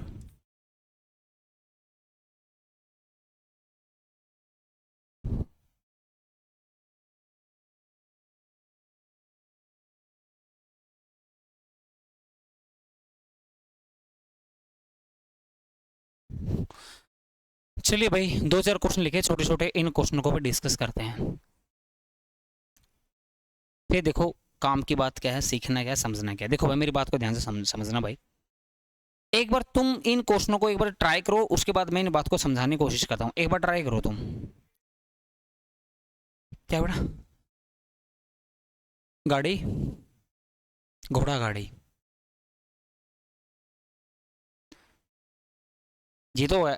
शादी होगी तभी यही तो आएगा बेटा। आप उसमें घोड़े के पीछे जो रथ होता है ना, वो दूल्हे को बिठाया जाता है उसमें, वही है बेटा ये। चलिए समझते हैं भाई। स्लो एंड स्टडी विन या विंस द रेस। देखो भाई हम एक एक बातों को ध्यान से समझना, समझो तभी समझ पाओगे, नहीं समझ में आएगा नहीं। देखो एक बात मैं आपसे पूछना चाहता हूं, अगर कोई इंसान स्लो है तो क्या कभी वो रेस जीत पाएगा? अगर कोई इंसान स्लो है तो क्या वो कभी रेस को जीत पाएगा? स्लो होने से रेस नहीं जीती जाती भाई। लेकिन स्लो के साथ, अगर स्लो के साथ अगर कोई इंसान स्टडी है, स्टडी का मतलब होता है नियमित। मान लो पढ़ तो रहा बेटा डेली, लेकिन डेली कितने घंटे पढ़ रहा है? 2 घंटे, लेकिन पढ़ रहा है डेली। स्लो ही तो पढ़ना हुआ। अगर आप में से कोई 2 घंटे पढ़ रहा है लेकिन पढ़ रहा है डेली, तो इस बात की गारंटी है भाई तुम एक ना एक दिन 100% जीत जाओगे। लेकिन अगर मान लो तुमने आज मोटिवेट कर दिया, आज तुम 10 घंटे पढ़ लिए और 1 हफ्ता किताब ही नहीं देखी, 4 दिन किताब देखा, 3 दिन नहीं देखा, 2 दिन देखा, फिर 1 महीने के लिए किताब बंद, फिर आपके जीतने के चांस ना के बराबर है। अगर तुम स्लो हो लेकिन स्लो के साथ स्टडी हो तो आपके जीतने के चांस 100% है ना। तो हम इस क्वेश्चन के थ्रू क्या रेफर कर रहे हैं? हम यहां पर रेफर कर रहे हैं कॉम्बिनेशन को। किसका कॉम्बिनेशन? स्लो और स्टडी का कॉम्बिनेशन। तो इस क्वेश्चन के थ्रू हम किसकी बात कर रहे हैं भाई? इस सेंटेंस के थ्रू हम बात कर रहे हैं कॉम्बिनेशन की। कॉम्बिनेशन समझते हो? कॉम्बिनेशन का मतलब है इंसान स्लो के साथ अगर स्टडी है तो उसके जीतने के चांस 100% है। तो अगर हम कॉम्बिनेशन की बात कर रहे हैं तो उस केस में इस सब्जेक्ट को क्या कंसीडर करेंगे भाई? इस सब्जेक्ट को हम कंसीडर करेंगे सिंगुलर। क्या कंसीडर करेंगे? तो इसके साथ वर्ब आएगी सिंगुलर, तो यहां पर क्या आएगा? विंस आएगा, विन नहीं आएगा। बात समझ में आई? अगला point, bread and butter is या are exempted from taxes. Bread and butter is या आर माय फेवरेट ब्रेकफास्ट। अब यहां पर देखो पहले क्वेश्चन नंबर बी को डिस्कस करते हैं। अब जैसे मान लो एग्जम्प्टेड का मतलब होता है स्टूडेंट छूट। क्या होता है इसका मतलब? छूट होता है। एग्जम्प्टेड का मतलब छूट होता है। अब जैसे मान लो कि आपके घर पे ब्रेड है, अब तुम बटर लेने के लिए गए, तो बटर पर तुम्हें छूट मिलेगी नहीं मिलेगी, बताओ भाई? उसके टैक्सेस पर छूट मिलेगी नहीं मिलेगी? मिलेगी भाई। अगर मान लो कि तुम्हारे पास ब्रेड है लेकिन बटर नहीं है, बटर लेने के लिए गए, बटर पर भी क्या मिलेगी? छूट। अगर बटर है घर पे, ब्रेड नहीं है, तुम ब्रेड लेने के लिए गए मार्केट में, तब भी आपको ब्रेड पे क्या मिलेगी? छूट। कहने का मतलब ये है कि ऐसा नहीं है कि तुम दोनों चीज लेके आओगे तभी छूट मिलेगी। ऐसा नहीं है कि तुम बटर के साथ ब्रेड खरीदोगे तभी आपको छूट मिलेगी। चाहे तुम बटर खरीदोगे तब भी आपको क्या मिलेगी? टैक्सेस पर छूट मिलेगी। चाहे तुम ब्रेड खरीदो तब भी तुम्हें टैक्सेस पे क्या मिलेगी? छूट मिलेगी। तो हम यहाँ पर कंबिनेशन की बात नहीं कर रहे, हम इनकी सेपरेट इंडिविजुअल्स की बात कर रहे हैं, है ना? तो उस केस में ब्रेड और बटर कंबिनेशन नहीं है, सेपरेट है। क्या भाई? ये सेपरेट है। चाहे ब्रेड खरीदो तब भी छूट मिलेगी, बटर खरीदो तब भी छूट मिलेगी। अब यहां पर ऐसा नहीं था कि अगर तुम स्लो हो गए तब रेस जीत जाओगे, नहीं, स्लो के साथ स्टेडी हो गए तब रेस जीतोगे। तो हम यहां पर किसकी बात कर रहे थे? कंबिनेशन की बात कर रहे थे। हम यहां पर कंबिनेशन की बात नहीं कर रहे हैं, हम इनके सेपरेट इंडिविजुअल्स की बात कर रहे हैं। तो इस केस में इस सब्जेक्ट को हम क्या कंसीडर करेंगे भाई? सिंगुलर या प्लूरल? क्या कंसीडर करोगे? प्लूरल। और इस केस में हम वर्ब क्या लिखेंगे भाई? आर लिखेंगे, इज नहीं। बात क्लियर? अब आते हैं इस क्वेश्चन पर। Question number C, bread and butter is या आर माय फेवरेट ब्रेकफास्ट। अब बताओ, अब किसी इंसान का अकेला बटर फेवरेट ब्रेकफास्ट हो सकता है कि सर मैं तो सुबह उठ के बटर खाता हूं और मेरा फेवरेट ब्रेकफास्ट बटर है? ऐसा नहीं है भाई। तो हम यहां पर ब्रेड एंड बटर के थ्रू क्या बात कर रहे हैं? इसका मतलब हम ब्रेड एंड बटर के थ्रू हम किसकी बात कर रहे हैं भाई? कंबिनेशन की बात कर रहे हैं। किसकी बात कर रहे हैं? कंबिनेशन। अगर कंबिनेशन की बात कर रहे हैं तो उस केस में जो ये सब्जेक्ट होगा क्या होगा? ये सब्जेक्ट होगा तो क्या होगा भाई? अगर सिंगुलर होगा तो इसके साथ वर्ब भी क्या आएगी? सिंगुलर आएगी, मतलब इज आएगा, अब आर नहीं। अभी नेक्स्ट, ये लास्ट वाला क्वेश्चन आपके लिए, बस ये देखना, हम कंबिनेशन की बात कर रहे हैं, सेपरेट इंडिविजुअल्स की बात कर रहे हैं। Horse and carriage is are standing in front of the door. अब अकेला घोड़ा वहां पर डोर के सामने खड़ा हुआ है, या घोड़ा के साथ गाड़ी भी है? घोड़ा गाड़ी, घोड़ा गाड़ी की बात करें भाई, घोड़ा गाड़ी। अगर घोड़ा गाड़ी की बात करें तो हम यहाँ पर क्या बात कर रहे हैं? अरे क्या बात कर रहे हैं? कंबिनेशन। किसकी बात कर रहे हैं भाई? कंबिनेशन की बात कर रहे हैं। तो उस केस में जो ये सब्जेक्ट होगा नहीं, वो क्या होगा? और वर्ब भी क्या आएगी? सिंगुलर आएगी, यहाँ पर आर आएगी, इज नहीं। ये बताओ समझ में आया कि नहीं आया? अरे बोलो। तो मैं कुछ पॉइंट लिख दूं, जैसे कुछ पॉइंट्स है जो आपको ध्यान में रखने स्टूडेंट, जैसे सम एंड सबस्टांस,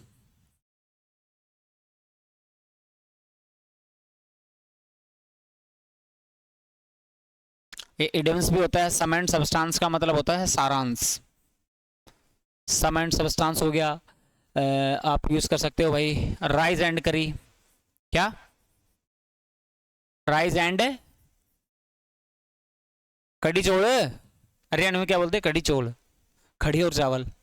राइज एंड करी, राइज एंड करी के बाद क्या लिखोगे? Lime and soda, lime and soda, lime and soda, ये ध्यान में रखना है। ये कुछ फ्रेज हैं जो आपको ध्यान में रखना है। Bread and butter, student study, है ना? ये कुछ फ्रेजेज हैं, ध्यान में रखना। अगर आप इनको कॉम्बिनेशन के रूप में यूज करोगे तो इनके साथ आपने वर्ब लिखनी है सिंगुलर। अगर इसको सेपरेट इंडिविजुअल्स की तरह यूज करोगे तो वर्ब लिखना है प्लूरल। सिंपल सी बात है, छोटी सी बात है जो आपको हमेशा ध्यान में रखनी है। क्लियर? अब आते हैं क्वेश्चन पर।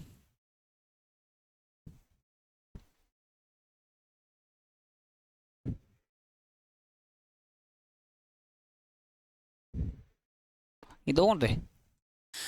11 बताना।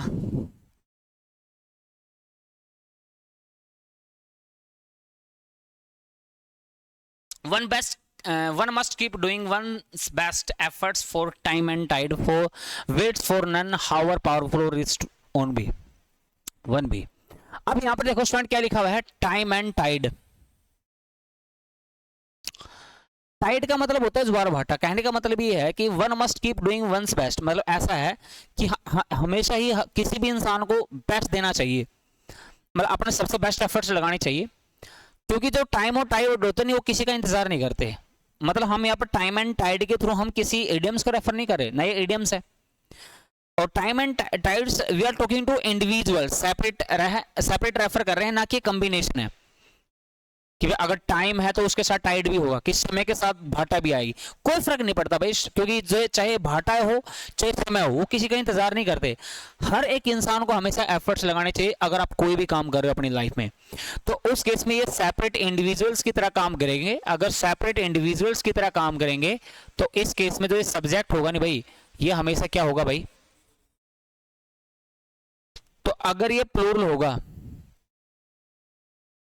तो इसके साथ जो वर्ब आएगी वो भी क्या होगी। तो यहां पर मैं वेट्स लिखना चाहिए, वेट लिखना चाहिए, यहां पर वेट्स नहीं भाई, वेट लिखना चाहिए। सही बात है बिल्कुल। हर एक इंसान को अपना बेस्ट एफर्ट्स देना चाहिए हर टाइम। ऐसा मत समझना कि मेरा समय आएगा तब अच्छा होगा, समय किसी का नहीं आता बेटे, लाना पड़ता है, ये बात याद रखना। समय आता नहीं भाई, आपको लाना पड़ता है, मेहनत करनी पड़ती है लाइफ में, है ना, स्ट्रगल करना पड़ता है, और तब इंसान का जाके समय आता है। अगर जो इंसान ऐसे बैठे हुए हैं कि मेरा समय आएगा फिर देखेंगे, उसका समय कभी आता नहीं बेटा, वो लाना पड़ता है, ये बात याद रखनी है, ठीक है। जब वेट नहीं, वेट आएगा। अब क्वेश्चन नंबर 12 का आंसर बताओ भाई। The unemployed is like a burden once on society. The government should create new jobs and chances of employment whether in public or private sector। Answer बताओ भाई।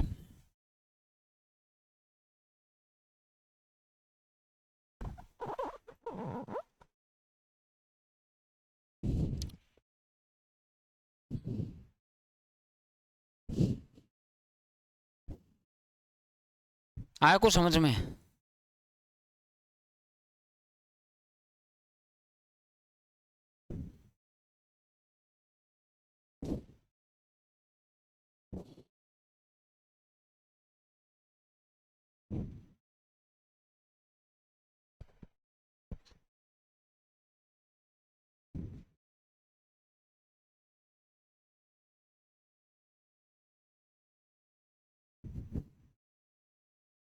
चलिए best student start करते हैं। Technical issues की वजह से class बंद हो गई थी, तो चलिए दोबारा से इस क्लास को हम स्टार्ट करते हैं और क्वेश्चन नंबर 12 से स्टार्ट करते हैं।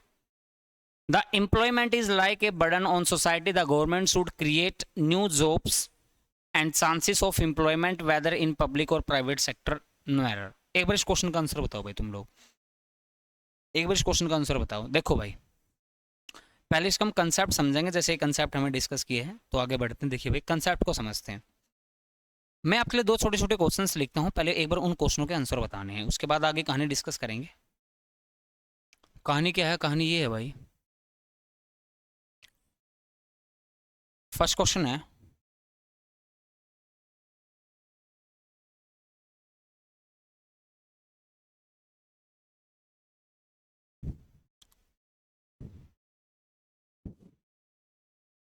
कमल helps poor।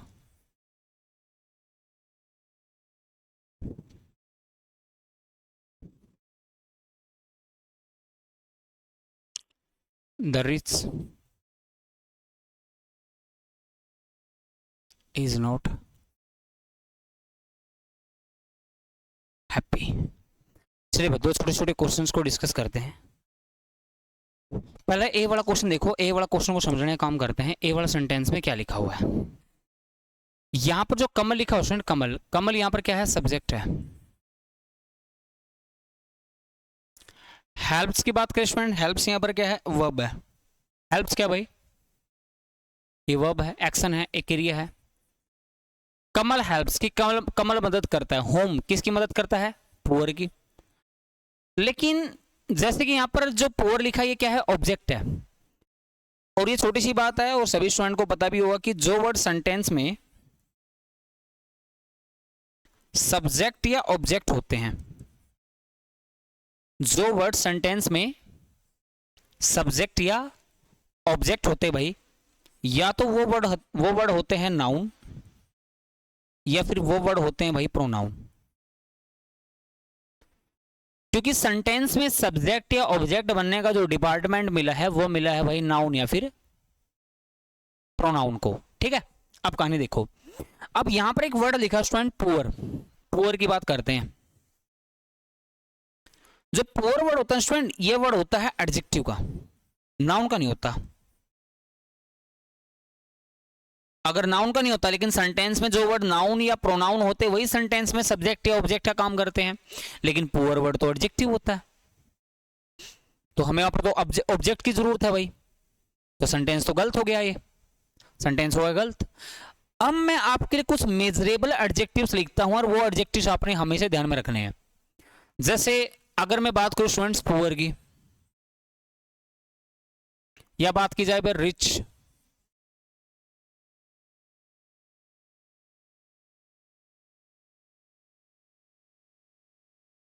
स्ट्रॉन्ग,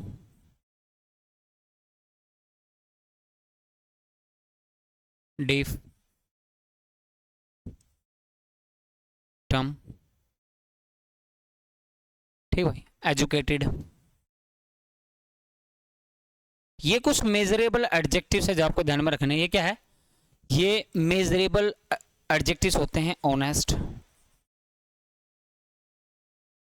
अब देखो भाई, ये जो वर्ड्स होते हैं स्टूडेंट, ये वर्ड्स होते हैं एडजेक्टिव्स के। किसके होते हैं? एडजेक्टिव्स के वर्ड्स होते हैं। लेकिन इन वर्ड्स की एक नाउन फॉर्म जरूर होती है। अगर हम कभी भी इन एडजेक्टिव से पहले द का प्रयोग करें, किन से पहले भाई? अगर इन एडजेक्टिव से पहले किसका प्रयोग करें? द का।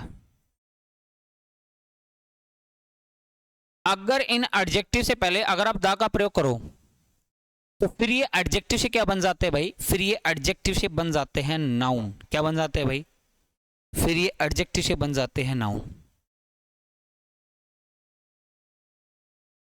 फिर ये एडजेक्टिव से बन जाते हैं नाउन। और नाउन भी कैसा बनेंगे भाई? ये नाउन भी बनेंगे प्लूरल। क्या बनेंगे? प्लूरल बनेंगे। क्यों बनेंगे? जैसे अगर कहीं पर लिखा हो द पुअर, द पुअर का मतलब हो जाएगा पुअर पीपल। अगर कहीं पे लिखा हो द रिच, द रिच का मतलब क्या हो जाएगा? Rich people. The educated, educated का मतलब एजुकेटेड पीपल।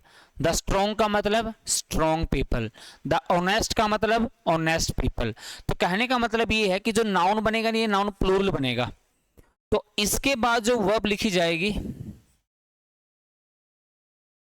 वो वर्ब भी हमेशा क्या होगी? एक ये बात है जो आपको ध्यान में रखनी है। तो पहले क्वेश्चन में क्या गड़बड़ी भाई? पहले क्वेश्चन में ये गड़बड़ी है कि हमें यहां पर नाउन की जरूरत है, क्योंकि सेंटेंस में सब्जेक्ट ऑब्जेक्ट नाउन होते हैं, और नाउन तभी बनेगा जब आप इस पुअर से पहले कौन से आर्टिकल का प्रयोग करो? द का। Kamal helps the poor, the poor का मतलब पुअर पीपल। सेकंड क्वेश्चन क्या है? The rich is not happy. अगर यहां पर द रिच लिखा हुआ है, द रिच यहां पर क्या है भाई? सब्जेक्ट है। द रिच का मतलब क्या हो गया? Rich people. तो ये सब्जेक्ट क्या हो गया? सिंगुलर या प्लूरल? ये सब्जेक्ट हो गया भाई प्लूरल। अगर सब्जेक्ट प्लूरल हो गया तो इसके साथ जो वर्ब आएगी वो भी क्या होगी? तो यहां पर इज नहीं, किसका प्रयोग करेंगे? आर का प्रयोग करेंगे भाई। किसका प्रयोग करेंगे? आर का प्रयोग करेंगे। इस बात को आपने ध्यान में रखना। बात समझ में आया? The unemployed is like a burden on society. The government should create new jobs and chances of employment whether in public or private sector. क्या आंसर आना चाहिए भाई? क्या आंसर आना चाहिए? देखो भाई मेरी बात को समझो। यहां पर क्या लिखा हुआ है? The employed, unemployed. और अनएम्प्लॉयड जो वर्ड होता है ये एडजेक्टिव का वर्ड होता है। अगर हम एडजेक्टिव से पहले क्या लगा रहे हैं? द अनएम्प्लॉयड का मतलब क्या हो गया? द बेरोजगार लोग, बेरोजगार लोग। द अनएम्प्लॉयड का मतलब हो गया अनएम्प्लॉयड पीपल। तो कहने का मतलब ये हो गया कि ये जो ये सब्जेक्ट होगा नहीं, ये सब्जेक्ट होगा। ये सब्जेक्ट भाई सिंगुलर नहीं, ये सब्जेक्ट क्या होगा? प्लूरल होगा। क्योंकि द अनएम्प्लॉयड का मतलब क्या हो गया? इसका मतलब हो गया अनएम्प्लॉयड पीपल, और अनएम्प्लॉयड पीपल जो ये नाउन होगा, ये नाउन भाई सिंगुलर नहीं, ये नाउन क्या होगा, प्लूरल होगा। ठीक है, अगर ये नाउन प्लूरल हुआ तो इसके साथ जो वर्ब लिखा जाएगा वो भी क्या होगा, तो यहां पर इज नहीं किसका प्रयोग करेंगे, आर का प्रयोग करेंगे। तो यहां पर इज नहीं किसका प्रयोग करेंगे भाई, आर का प्रयोग करेंगे, इस बात को ध्यान में रखना। तो हम यहां पर इज नहीं किसका प्रयोग करेंगे, आर का। क्लियर भाई?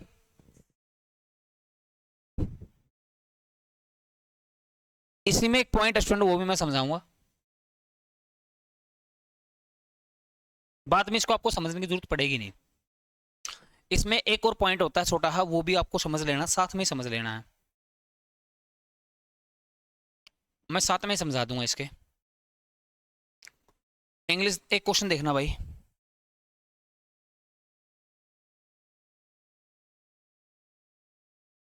द इंग्लिश, सॉरी,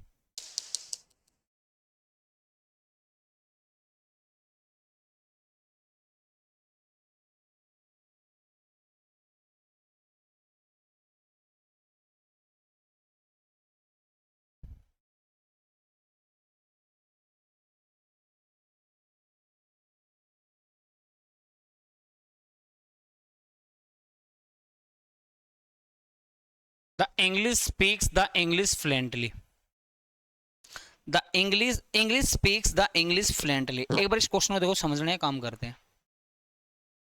देखिए भाई समझना, मैं आपके लिए कुछ वर्ड्स लिखता हूं, आपके लिए मैं कुछ प्रॉपर नाउन्स लिखता हूं, तो इस बात को समझेंगे भाई। तो आपके लिए कुछ प्रॉपर नाउन्स लिखेंगे,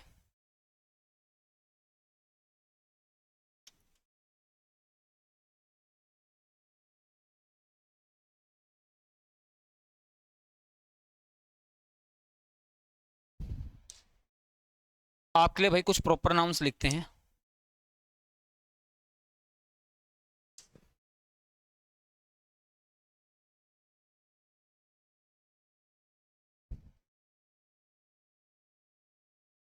जैसे आपके लिए मैं कुछ प्रॉपर नाउन्स लिखता हूं, जैसे मैंने यहाँ पर लिखा स्टूडेंट, अब समझो ध्यान से भाई, मैंने यहाँ पर लिखा स्टूडेंट इंग्लैंड, समझने वाला पॉइंट है। एक मैंने लिखा स्टूडेंट जर्मनी,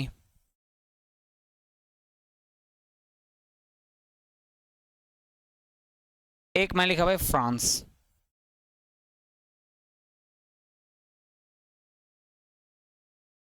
एक मैंने लिखा गांधी जी,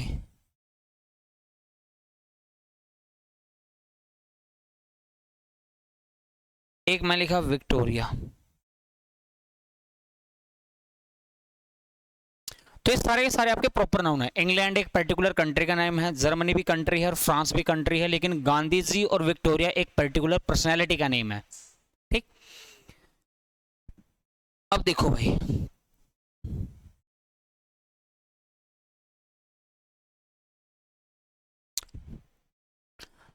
अब जैसे इंग्लैंड से क्या निकला भाई, हम निकाल देते हैं।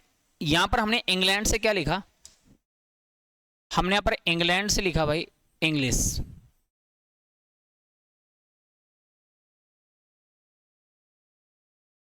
जर्मनी से जर्मन,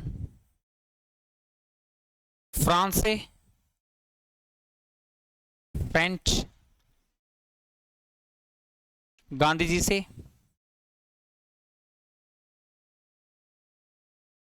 गांधीयन, और विक्टोरिया से विक्टोरिया,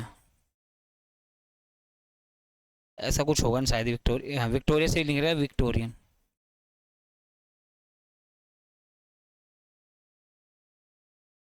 ठीक, अब जैसे जो इंग्लिश है, जर्मन है, फ्रेंच है, ये तुम्हारे प्रॉपर नाउन भी होते हैं।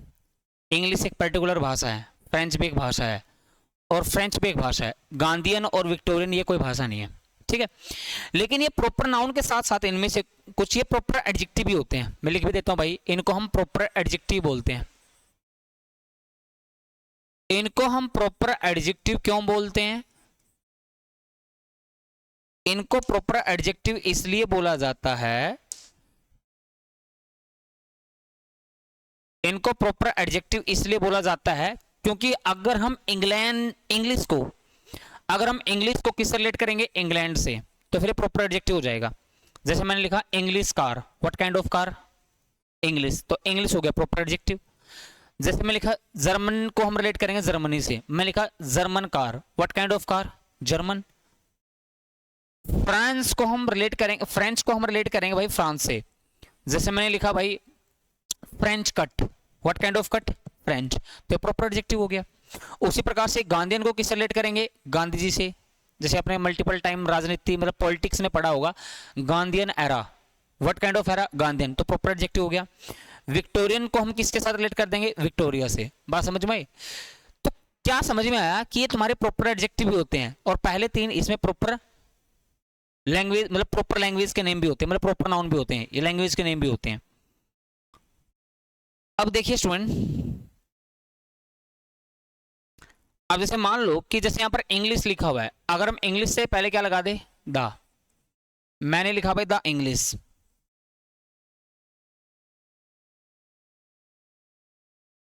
जर्मन से मैंने पहले क्या लिख दिया, द जर्मन, फ्रेंच से पहले क्या लगा दिया भाई, द फ्रेंच।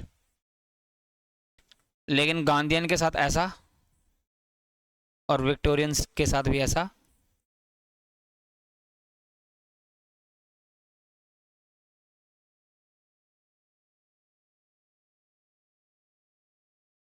देखो भाई उस केस में क्या बन जाएंगे, उस केस में बन जाएंगे भाई नाउन, उस केस में क्या बन जाएंगे, कॉमन बन जाएंगे, कॉमन नाउन। द इंग्लिश का मतलब क्या हो जाएगा, मैं लिख भी देता हूं, द इंग्लिश का मतलब हो जाएगा स्टूडेंट इंग्लिश पीपल।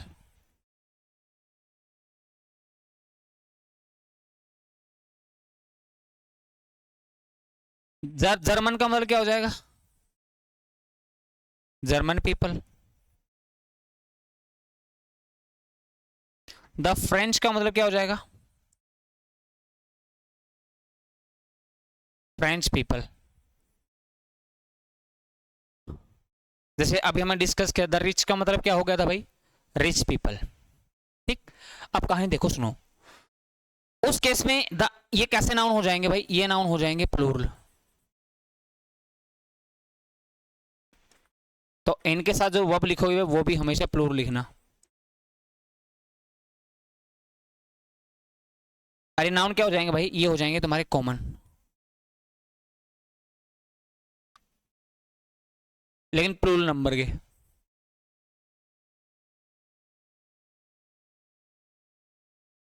लेकिन इनका नंबर होगा प्लूरल।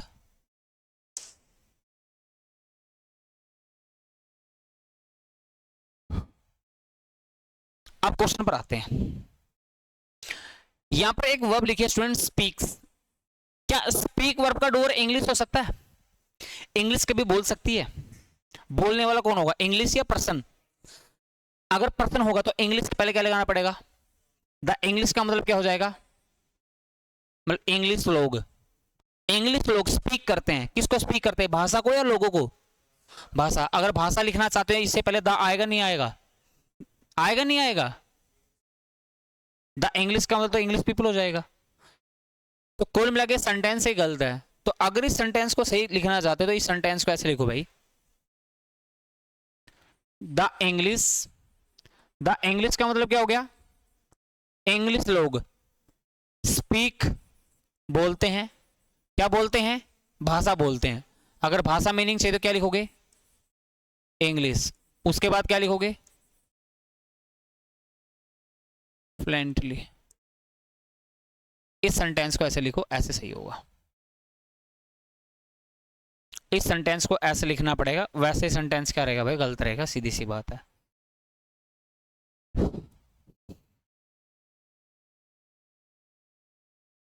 क्लियर है? इस प्रकार के पॉइंट भी स्टूडेंट आपको ध्यान में रखने हैं।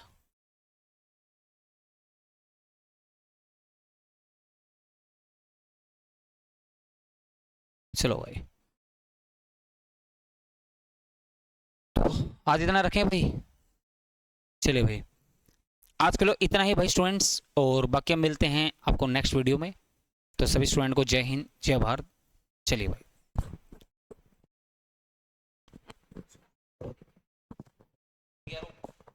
सिर्फ 15 मिनट